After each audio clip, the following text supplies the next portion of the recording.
Vaccinations, reproductive rights, medical racism. What do they have to do? Why did I put them in the same sentence? Okay. So what I'm dealing with is this notion of choice. Okay. So we live in a world right now where choice is under question and actually under attack. The right wing are taking my body, my choice and applying it to vaccination, my body, my choice. So they're making political whether or not a person has the personal liberty with their body to say, I don't want a vaccination. The same way a woman has the right to say, I don't want the government in my womb. Okay? So when we start contending with this notion of choice, we look at everybody. We look at athletes, we look at celebrities, we look at our families, and we start dealing with, well, hell, what the hell is choice? When if I don't comply, there's punitive consequence. Hello, I'm Dr. Venus, your hot mess millionaire, and today we are deep diving headfirst into the illusion of choice, specifically for us, those of us who have been historically marginalized. Now, I tend to talk directly to my sisters of African ancestry. However, if you have ever been poor, if you've ever gone through some things, and you feel like your choice has been taken, you are welcomed here. All right? And so before I go all the way in, let me just get some caveats. First things first. If you want to stay connected to me first, I forgot. Make sure you subscribe and download. Did I mention download? Download the Hot Mess Millionaire podcast. Okay? Each week I bring you something fun, fresh, something you haven't heard before, and really contending with combining healing, money, and history. Okay? And no one in these social media streets are talking about what I'm talking about, so get a word and subscribe, okay? Secondly, I have a digital platform that I'm launching in 2022, and it's called the Girl app. And if you want to be part of the early adapters, to be with me once a month, to just be connected, to talk smack, to get some business knowledge, some business wisdom and advice, make sure you go to www.thegirlapp.com/pre-sale. The link is in the notes. So don't worry about asking me about it. Just go read the notes. Now, if you don't want to hear me talking smack once a month with my girlfriends, and you just want to get updates on the process of the progress of the Girl app, digital platform, the app, then go to the link above about app info. Okay, all of this is in the notes, it's in the description, so don't worry, don't trip off of it. Okay, so make sure I get that in. See if there's anything else. Nope, I think those are my announcements for now. Let's go all the way in. All right, girl, this is deep. Medical racism is deep. And when we combine it with eugenics, deeper. Let me help you understand what I'm contending with. We just had a famous athlete, NBA player, I'm not going to mention his name because I don't want to get all people all grumbly, who just said, no, I'm not going to take the vaccination. I'm not doing it. It goes against my personal value system, okay? And the world went crazy, okay? So you have the social, you have the court of social approval saying, what's wrong with you? And then you have the policies of his sports team stating that if he doesn't get the vaccination, he cannot play in his home state. Half of the games are in his home state, okay? And so if he doesn't play, he loses half of his money because his personal values does not align with that of the policy of this institution called basketball, okay? And so here's the thing I need you to hear, all right? And we're going to walk this one real slow, and I'm going to do my best not to lose my temper. We'll see how long it lasts, okay? But I need you to understand this. Is it really a choice if there's a punitive consequence? Is it really a choice? So like if he doesn't comply, he loses half of his income because they created a new policy that works for them. And you know how white people do. And all for my allies, y'all know I love you and you know it's the truth. Okay, so people don't get offended today if you can help yourself. But I'm probably going to say something. I just don't know what it's going to be yet. Okay, but white people in power have a tendency to create structures that support them and their self-interest or the interest of their party. Not tripping off that. That's a human thing. I'm not mad at it. However, they create these policies that have a direct impact on you, me, and other people. So for this young man who's saying no thank you to the vaccine, it's not my thing, and I don't even care why. For him to lose half his income because of a policy that got created that doesn't account for his own personal values and beliefs is very much like two different movements: the women's rights movement regarding reproductive rights and anti-slavery. Okay, so let's roll it back a bit and let's just contend with slavery. My base will always be slavery. My research as a PhD from Stanford is in North American chattel slavery, the Middle Passage, and African slavery. So I'm always going to start there because that's my area of research. I cannot speak with any kind of authority about other things. I can't talk to you about economics. I can't talk to you about women. I can't talk to you about the Holocaust. I can't talk to you about how to cook, a quiche. Don't know it, but I know this. Okay?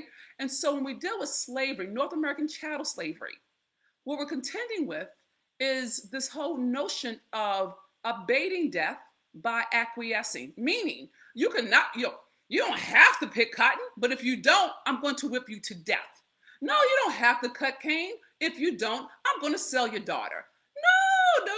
No. You don't have to pick tobacco. If you don't do it, I'll just tar and feather you and cut the baby out of your wife's belly. That is not a choice.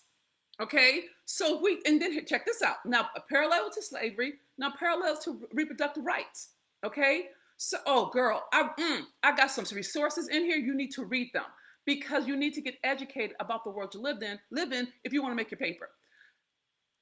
Forced sterilization is a real thing in America, and they've been doing it for a while. A while. Okay, but not just with Black people, not just with Black women. But there's also Native American women or indigenous women, as they are called, because Native American was a name given to them they didn't ask for, all right?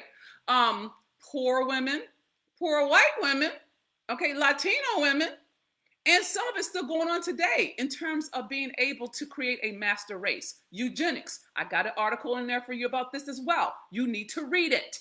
Black woman, you need to read it. Don't listen to my word. Look, read the words for yourself and get your own revelation. I am not your God. I'm just a really fucking great thinker. And I'm pulling together resources so that you can get informed in a way that's actually in service of you, that's not polluted by the popular opinion. You can read it for yourself. And you don't have to believe anything I say. I don't want you to believe me. Don't do it. Believe yourself. Read and see for yourself. Knowledge is power. Oh, speaking of knowledge, make sure you share this. Make sure you share this this broadcast. This is important. I want you to know there's some things that I play with. Y'all know this, but there's some things I take serious. This is serious. This is serious. This is akin to the Black Bible, the African Bible. This is akin to the slave Bible, to the Confederate Bible in terms of your freedom. That's how important this is. I need you to understand me. I don't play around with you. Black woman, I do not play with you. You need to understand these parallels because the way that the world is articulating things, it makes it sound like standing for having a right to choose for your body, your boo, for vaccination. It positions you as you have no right to choose. And if you choose, you're going against, you're going against what's good for the people. But I need you to understand something, sis, and hear my word on this. Historically, Black people, specifically Black people, but I'll be clear, all people, poor people who aren't white males, okay?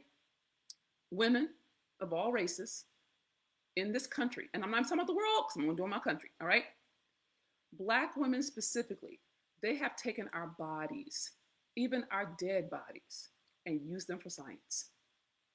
If you think about Tuskegee, it's not the airmen, it's the Tuskegee lab testing.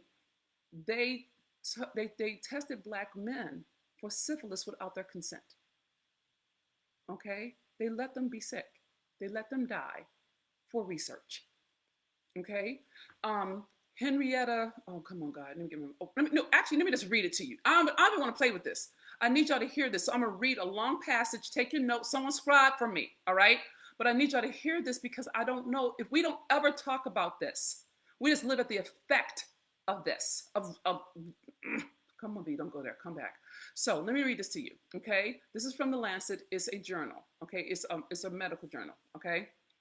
And I'm pulling pieces out, which is why you need to read it your whole for yourself. I'm going to read a long passage, but please listen deeply and make notes. Like, okay, what hit you? What struck you? You know, this is a dialogue, not a monologue, baby. I'm a teacher. I was a 10-year professor before I became an entrepreneur. I know how to teach. I need you to receive this because once you get it, you can pass it on to the next woman and your aunt and your granny and your mom. You can pass this knowledge. And you can share this broadcast, and you can send this broadcast. But I need you to understand what the condition is we're living in, so you have power. Okay? You have power. You can't have power if you listen to what's being said and not know where to look to get different information that is in your self-interest. That being said, here's what I want you to hear. Like the history of U.S. policing, the history of medicine and healthcare in the U.S. is marked by racial injustice and myriad forms of violence, unequal access to healthcare, the segregation of medical facilities, and the exclusion of African Americans from medical education as some of the most obvious examples. These together with inequalities in housing, employment opportunities, wealth, and social service provisions, produce disproportionate health disparities by race. The health community needs to confront these painful histories of structural violence. Structural violence, did I mention structural violence, to develop more effective anti-racist and benevolent, that's good, I know what the word means, I can't say it, benevolent, public health responses to entrenched health, public health responses to entrenched health inequalities, the COVID-19 pandemic and future pandemics. Since 1619, when the first enslaved people were brought to the British colony of Virginia, until June 19, 1865, when the last enslaved Black person was emancipated in the USA, Black people, and especially Black women, sister, endured violent medical treatment and experimentation against their will. Enslaved Black people's bodies were exploited for the development of some aspects of U.S. medical education in the 19th century. Medical schools relied on enslaved Black bodies as anatomical material and recruited students in southern states by advertising its abundance. This practice was widespread in the 19th and early 20th centuries. American medical education relied on the theft, dissection, and display of Black bodies, many of whom were Black. The Virginia Medical College, for example, employed a Black man named Chris Baker as its resurrectionist to steal freshly buried Black bodies to use for dissection. Baker was the resurrectionist from the 1800s until his death in 1919. The Medical College of Georgia purchased an enslaved man, Gerson Harris, to work as the resurrectionist in 1852, and he remained in that position after emancipation. Although white people also worked as resurrectionists, Black people's entry into segregated cemeteries attracted less attention. So of course they're going to prey on that, okay? Similarly, check this out. Okay, y'all caught that? Dead Black bodies for science. Freshly dead Black bodies, amputated, annihilated, dissected for research. Okay, hold on to that. Let me get to the next piece. Similar to dissection, some medical specialties relied on experimentation. Check this out, on enslaved people and their labor. James Marion Sims, widely held as the founder of U.S. gynecology, came to many of his discoveries in the 19th century by experimenting on enslaved women while also forcing them to perform domestic duties and serve as nurses in his clinic. I'm going to let that go, God. I'm not going to deal with that. I'm just going to read that. I'm going to come back. I'm going to finish. In the words of historian, come on, Venus, Daria, I can't say it right now. I'm dyslexic, just so y'all know, so sometimes I mix my words up. Desiree Cooper Owens, to early gynecologists, enslaved women were flesh and blood contradictions, vital to their research, yet dispensable once their bodies and labor were no longer required. Different kind of slavery, but we're putting this in the house of medical, okay? Another piece. The coercive nature of this history resonates with attitudes towards reproductive rights decades later. Check this out. Native American, African American, and Puerto Rican women were overwhelmingly targeted for involuntary, coercive, and compulsory sterilization under early 20th century eugenics law. The first compulsory sterilization law was passed in Indiana in 1907, but compulsory sterilization law did not gain traction until the 1920s. In 1924, the U.S. Supreme Court validated Virginia sterilization law with the landmark case Buck versus Bell. Carrie Buck, a young white woman, check this out, women, a young white woman institutionalized involuntarily after being raped and impregnated, challenged the state's decision to sterilize her for being eugenically unfit. Okay, eugenics, I put an article in there, I don't want to take it too long, but it's all about getting the strongest race of people, and they want to get rid of everybody who's handicapped, who's black, who's poor, who's gay, who doesn't love God, who hates their mama. Anybody that doesn't fit their standards, that was grounds to sterilize. And they did it, okay? Including poor white women, all right? And they lynched, but just for the record, they did some bullshit to white women too. They was lynching them, they were burning them, they were drowning them as well. That the whole witch hunt, white women, okay, because they didn't toe the line in terms of social norms that the men of the day thought they should. Another conversation, I'll do a broadcast on another time. Back to this one. The case went to the Supreme Court that ruled against her, with Justin Oliver Wendell Holmes Jr. famously stating that 3 generations of imbeciles are enough. That was a white man who said that about a white woman who was raped and was impregnated involuntarily, and then they institutionalized her, and then they sterilized her against her will, okay? Buck versus Bell provided legal support for a growing movement across states to pass compulsory sterilization laws that would lead to the sterilization of an estimated 60,000 people. California has the largest sterilization program by far and has sterilized nearly 15,000 people by 1942. Eugenist Harry Langen drafted a California law that would serve as a model, check this out, for other states and for the sterilization law in Nazi Germany. I'm gonna pause right here, Jesus.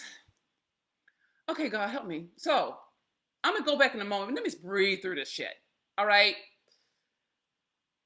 Rich white men, bless their hearts, decided that they wanted to have a pure race, the strongest race, survival of the fittest, based on Darwinism. I got the article in it, read it for yourself. And they decided they wanted to get rid of the deplorables, people who were not fit to live, that would be a burden to society. And they decided what that would be. If you were handicapped, if you were a person of color, if you were poor, if you were slow, if you didn't speak fast enough, whatever they deemed would be a liability for the society, they killed you. They sterilized you, okay? It's crazy. And they did it all in the name of society, of progress, all right?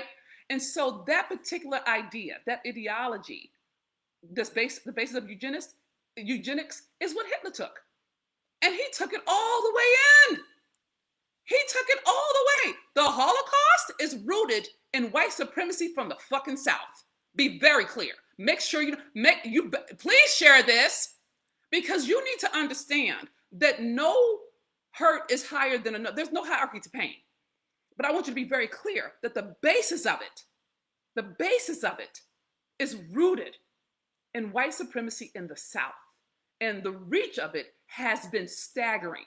The Holocaust is rooted in American eugenics that is based on North American chattel slavery. And we never talk about it like that. We talk about it as two separate things. No, son, it's not. Evil people got a hold of it and justified and had people follow it. Okay, I'm back. I'm back, God. I'm out. I'm back. I'm going back.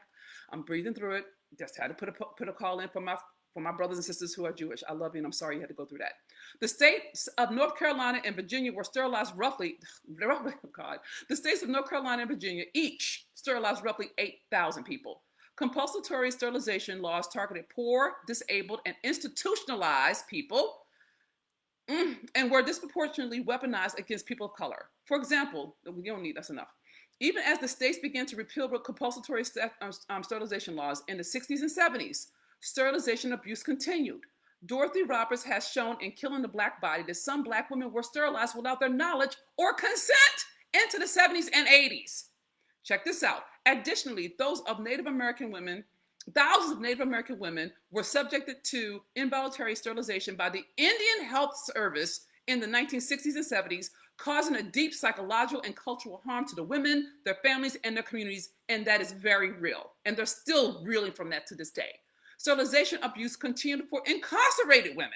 After reports of forced sterilization in California prisons, the state launched an investigation and determined that at least 144 incarcerated women were illegally sterilized between 2006 and 2010.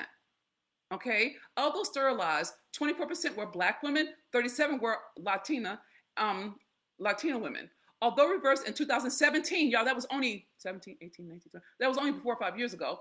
A Tennessee judge ordered that incarcerated women and men could receive a 30-day reduction on their sentence if they submitted to a sterilization process. Don't get hateful, come back. And in 2020, allegations of a whistleblower of involuntary hysterectomies in U.S. immigration and customs enforcement facilities are concerning if confirmed. I want to see if I just want, and this is the last piece I'm going to read to you. And I know I've got, this is thick, but I didn't want to paraphrase it. Another note, this is important, and I'm going to tie it all together after this. Okay, so stay with me. You're doing great. You're doing great. Breathe deeply. Keep breathing. We're breathing, God. We're breathing. Okay. Okay, I'm trying to breathe, Jesus. I'm fucking trying. I'm back. I am focused here. I'm just reading some words.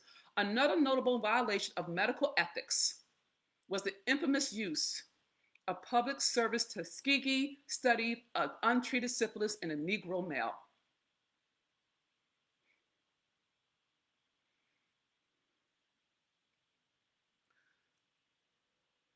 Come on, Venus. God, please.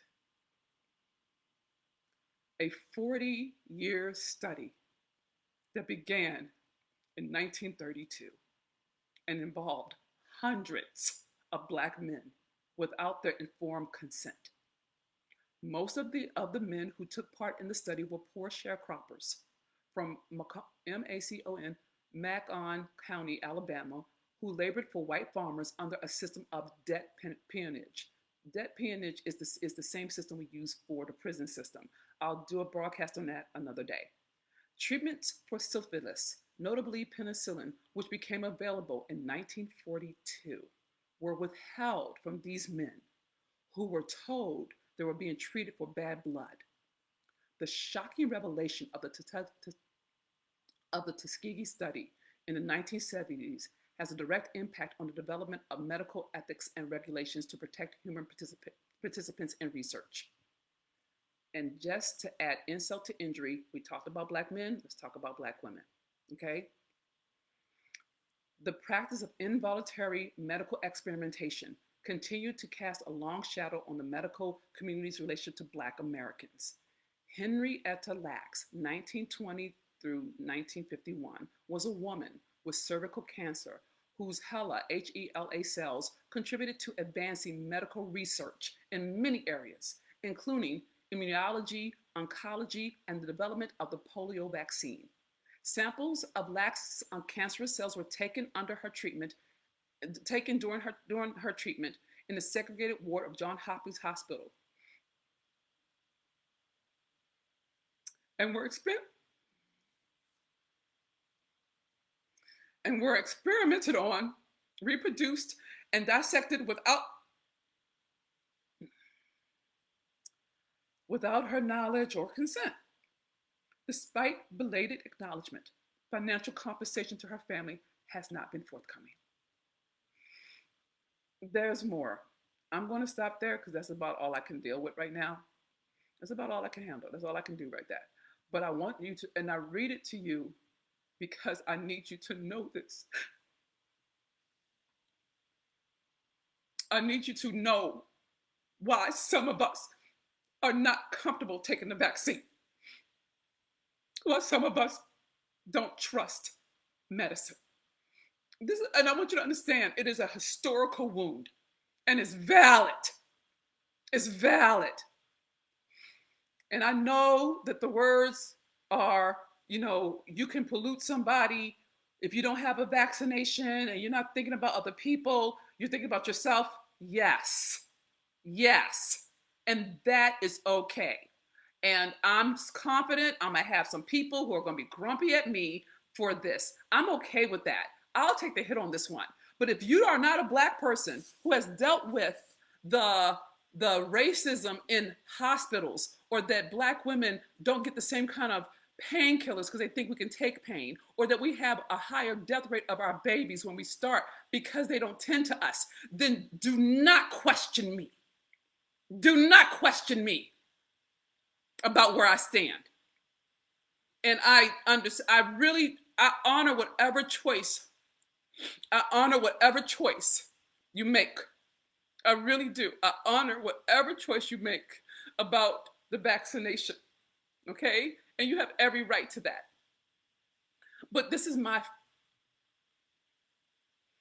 brother died because of COVID. And we could not grieve him. We couldn't go to the hospital. We could not gather. He died alone in the hospital room. And when I deal with COVID, and I deal with the fact that hospitals don't take care of us the way they take care of white people, you're asking me to be stupid, to ignore the obvious. You're asking me to lay down logic and trust an institution that has fucked us since we got here. And I'm not even talking about the cops. I'm talking about the fucking hospitals. That's all I'm saying. And I'm not even saying it's personal. It's built into policies. You know what I'm saying? It's not obvious. It's built in. And I'm not even talking about one person. None of this is one person. No one person can do this. But when policies are put in place that have punitive consequence, and it says you have a choice, what real choice do you have? At some point, I am confident I am going to have to take this vaccine. I'm pretty confident about that. I live in California, and they just passed some new laws, some new policies, some new laws, whatever, that if you want to be in certain public spaces, I do Pilates. I haven't taken the vaccine, okay? I don't trust it. I do not trust America. I don't. And I know that the president has, our vice president has, and I love them for that. And for people for whom that is enough, bless your heart, and I empower your choice. But don't fuck with mine. And it's not because I'm trying to be a liberal or I'm trying to exercise American rights, although I have a right to do that. I don't trust medicine here. I don't trust them. I don't trust that they're not experimenting on us. I don't trust that they're not using our bodies for science. I don't trust that they're not giving us one vaccine and giving white people something else. I don't trust it. I have too much history. I've lived too much life, and I've read too many books, and I know too much about Black history to believe them. I don't. I don't. And I'm not the only one, and it's okay that I don't. And the same thing with reproductive rights. I cannot have a baby, okay? Bad things happen to my body. And part of the fallout of that is I can't have children, okay? I had to have a hysterectomy. I had a lot of bad things, right? I will never have a child.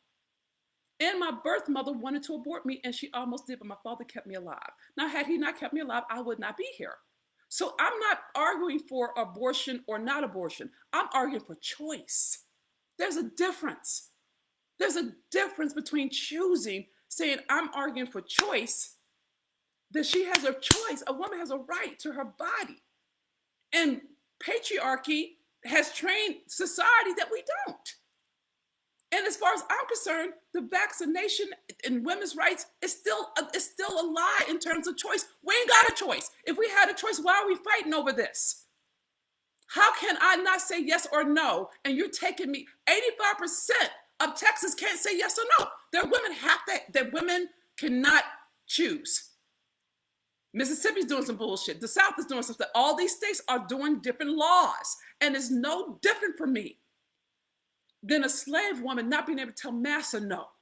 If she says no to him, he can sell her kid. He can kill her man. He can amputate her child. That's not a choice.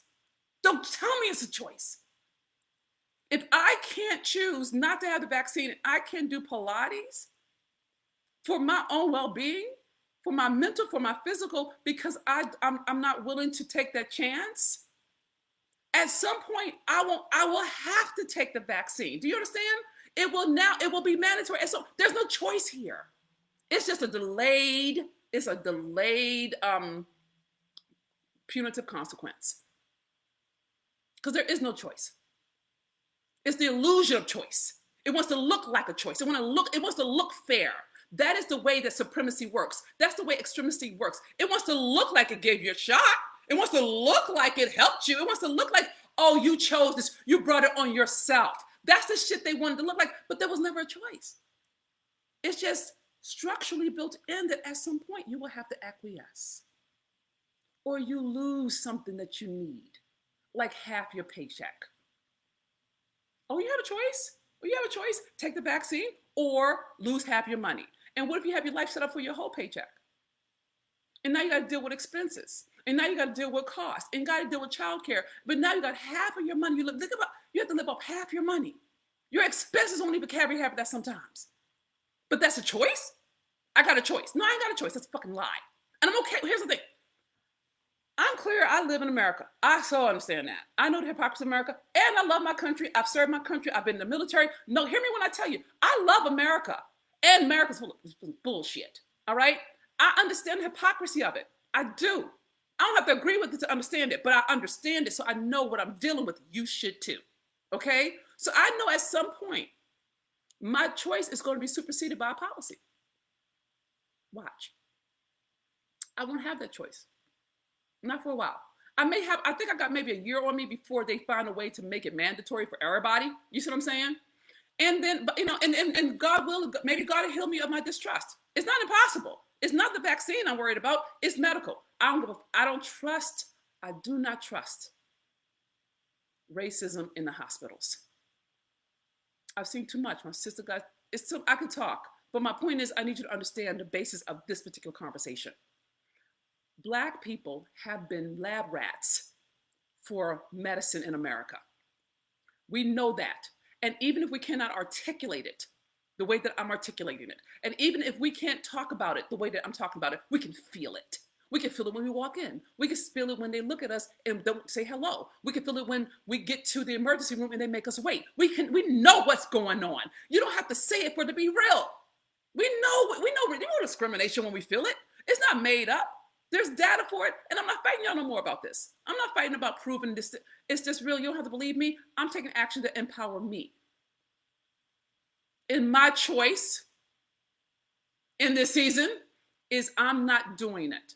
And it has nothing to do with your choice. I honor your choice. I just have too much. God going to have to heal me. The Lord is going to have to come down from heaven and tend to my heart around medical racism. That is what I'm dealing with. Because as far as I'm concerned, and I'll say this and I will wrap up, when you start giving away cars, vacations, money for someone to take a vaccination, I don't trust it. I'm a marketer. Why would you, and they're doing it with poor Black people first, poor people first. I don't see the people who are wearing Lululemon going first. I don't see regular white people who are not right-wing white people who are going first. When I see rich white celebrities doing it, then I'm like, all right, there may be something to it. Right now, they have too many different options. I can't even figure out which vaccine to take. There's the variant. I mistrust it. And as a Black person whose people have been experimented on, that's a valid reason. That's a valid truth. Okay? So please do not feel shamed or feel pressured into taking an action that you don't feel honored about. You can always change your mind. I may change my mind. Literally, God may come down and say, hey, V, come on now. Come on. It's in the past. It's all right. Go ahead and try it. If God talked to me like that, and God does talk shit to me, if God talked to me that, we will deal with it. But not today. Okay? What I'm trying to have you hear is that this choice, we can have the choice about our reproductive rights, but we can't have the choice about wearing a mask or not. 600,000 people have died. And yet we're still going through shenanigans around people getting in fights in airplanes because they're asked to wear a mask. But when it comes to a woman's right to choose, we want to, she's all kind of bitches. She done killed the baby. She killed the baby's right to live. Don't baby rights lives matter. All of this for her choice. She has a right to choose. If you have a right to choose a mask, how come I can't have a right to choose whether or not I want to keep a baby, to keep a pregnancy? How come I can't? We got 600,000 dead from COVID. So if you're going to talk about killing people, how about all the people who got killed from people who didn't wear masks? What if my brother would have been alive if people that wore masks? How about that? Talk with me on that one. Try me on this. You want to go? If you really want to go there with me, we can do this. You're going to lose. You're going to lose because it's not a parallel structure.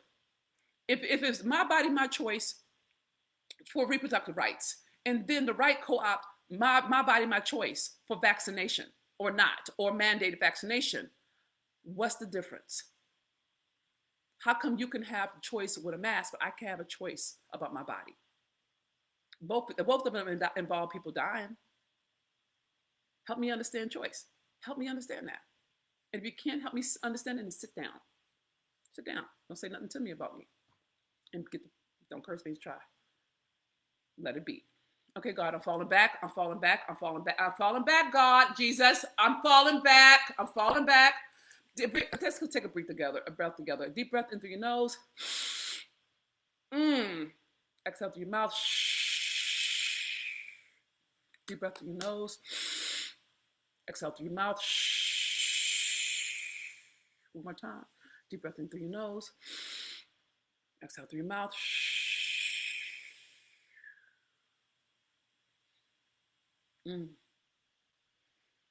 Bless you, God.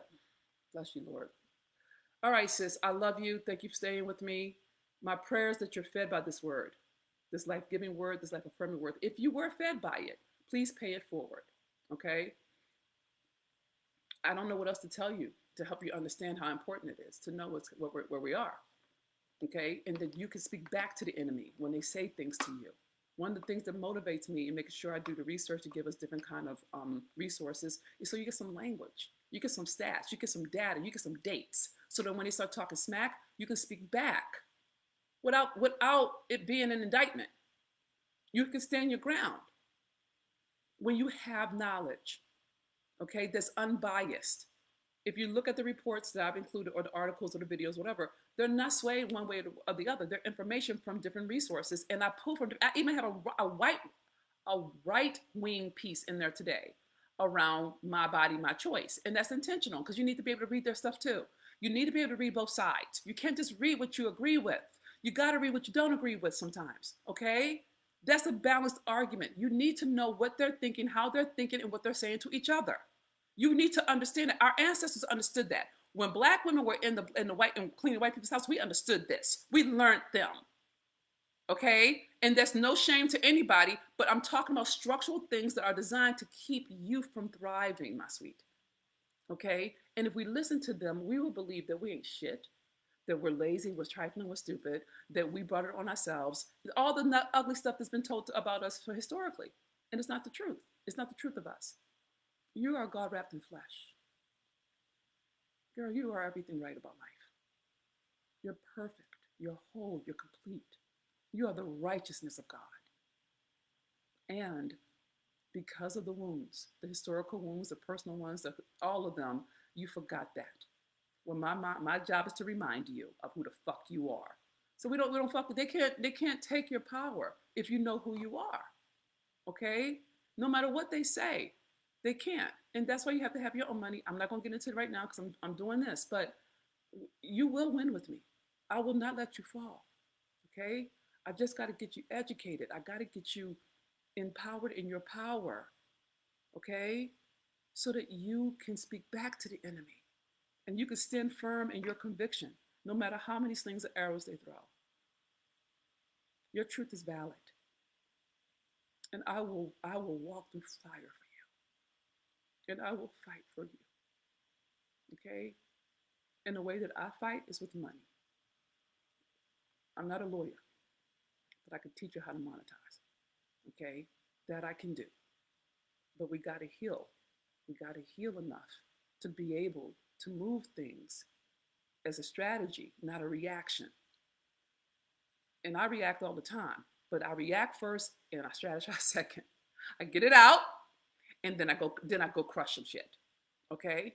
So know that you're loved, okay?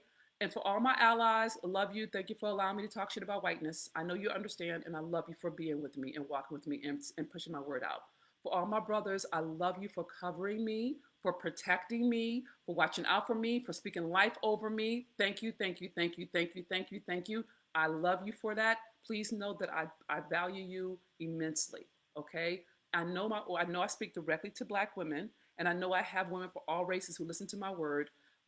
I put Black women first because we don't know what it feels like, and it has to be modeled. But first does not mean alone. We need each other. Okay? And for all my sisters, my soul sisters, right? This is us. Okay? Whether you're indigenous, Asian, African, Latina, all honey. As a woman,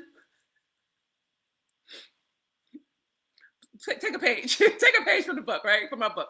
All right, beloveds, I love you.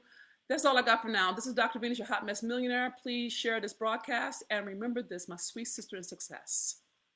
You're worth so much more than you have ever, ever, ever, ever. Did I mention ever? Than you've ever been taught or told. I love you, sis. Goodbye for now.